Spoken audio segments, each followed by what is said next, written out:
अभी बिहार चुनावों की बात हम करते हैं। बिहार चुनावों को लेकर चाहे महागठबंधन हो या फिर एनडीए की बात हो, दोनों तरफ खूब गहमागहमी चल रही है। असंतुष्ट है नेता कार्यकर्ता, टिकट जिन्हें नहीं मिल रहा है।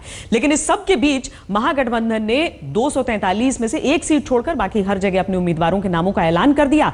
अहम यह रहा कि लालू के दोनों लालू को एक एक सीट मिल गई है। दोनों चुनाव लड़ेंगे।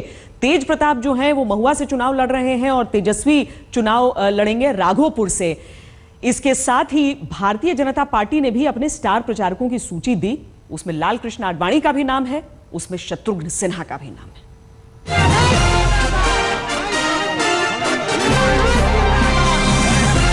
बिना चुनाव लड़े राजनेता कैसा? तो तेजस्वी और तेज प्रताप को आखिरकार लालू यादव ने राजनेता होने का सर्टिफिकेट थमा दिया टिकट देकर। छोटे बेटे तेजस्वी को राघोपुर से टिकट मिला तो बड़े बेटे तेज प्रताप को महुआ विधानसभा से। तो एक लिहाज से दोनों बेटों ने पिता की राजनीतिक विरासत पर दावा भी ठोक दिया। हाँ, अब सवाल जीत का है, क्योंकि हर सीट पर कांटे की टक्कर है। टिकटों को लेकर विवाद ना हो, लिहाजा बिल्कुल आखिरी मौके पर महागठबंधन ने उम्मीदवारों का ऐलान किया और टिकट बांटने में जातीय समुदाय की हिस्सेदारी को ही फार्मूला बनाया गया। जनरल कैटेगरी से 16% उम्मीदवार हमारे हैं। बैकवर्ड क्लासेज, मैं बैकवर्ड क्लासेज बोल रहा हूं, ओबीसी ईबीसी अलग करके नहीं, पूरे बैकवर्ड क्लासेज के 55% कैंडिडेट हैं। एससी एसटी के 16% उम्मीदवार हैं। मुस्लिम्स के माने माइनॉरिटी कम्युनिटी से 14% उम्मीदवार हैं।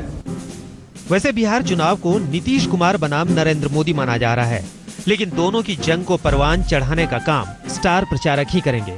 तो महागठबंधन खेमे में जहां नीतीश, लालू और राहुल जैसे स्टार प्रचारक होंगे, तो बीजेपी ने आज अपने स्टार प्रचारकों की जो सूची जारी की है उसमें 40 धुरंधरों को रखा गया है। और इन धुरंधरों में नरेंद्र मोदी के बाद अमित शाह और फिर लाल कृष्ण आडवाणी और मुरली मनोहर जोशी का भी नाम है। इतना ही नहीं, लगातार विवादास्पद बयानों के बावजूद शत्रुघ्न सिन्हा भी स्टार प्रचारकों की सूची में जगह पा गए हैं। याद कीजिए तो बीते 2 महीने में शत्रुघ्न कम से कम 5 बार ऐसे बयान दे चुके हैं जिसमें मोदी, पार्टी या पार्टी की नीतियां कटघरे में खड़ी हुई। अगर सच कहना बगावत है तो समझो हम भी बागी हैं। अगर सच कहना बगावत है तो। लेकिन देखना यही है कि शत्रुघ्न सिन्हा, आडवाणी और जोशी का लिस्ट में नाम होना विरोधियों के मुंह पर ताला लगाने की कोशिश भर है, या बड़ी रैलियों में ये नेता प्रचार करते भी दिखेंगे। पटना से कुमार अभिषेक के साथ हिमांशु मिश्रा, दिल्ली आज तक। इस बीच महागठबंधन की तरफ से सीटों का ऐलान किया गया है, बंटवारा किया गया है। नीतीश कुमार उसके बाद आए, मीडिया से बात उन्होंने की, लेकिन जो मुख्य मुद्दा वहां पर रहा, नीतीश कुमार मोहन भागवत ने आरक्षण को लेकर जो बातें कही थी उसे खूब वो तूल देने की कोशिश कर रहे हैं, क्योंकि उन्हें भी मालूम है कि ये जो मुद्दा है, ये जो बयान है, वो बिहार चुनाव में बेहद निर्णायक हो सकता है। बीजेपी की औकात क्या है आरएसएस के सामने? आरएसएस चीफ ने जब कोई बात कह दी तो वो अंतिम है। अमित शाह जी तो आज हैं, कल नहीं रहेंगे। बिहार चुनाव में हारेंगे, छुट्टी होगी। तो ये क्या बोलेंगे?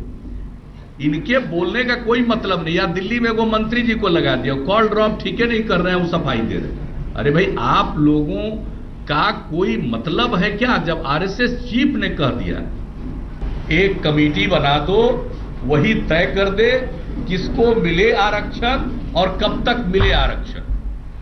तो यह बहुत ही खतरनाक विचार है, इसको स्वीकार नहीं किया जा सकता है। और भारतीय जनता पार्टी की सरकार है केंद्र में, बार बार उन्होंने इस बात को दोहराया है कि हमें एक स्वयंसेवक होने पर नाज है।